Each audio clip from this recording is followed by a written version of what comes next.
Okay. So now we go to the left when we come down the stairs. And this is more finished. Well, totally finished. You have a bathroom with tile.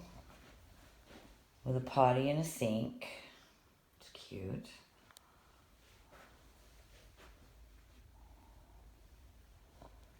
And then you have downstairs rec room.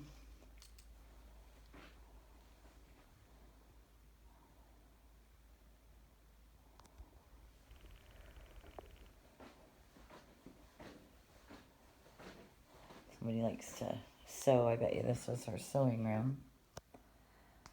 That door leads out to the other part where the furnace and the central vac is, but it's kind of blocked from this side, so I'm not going to go through it.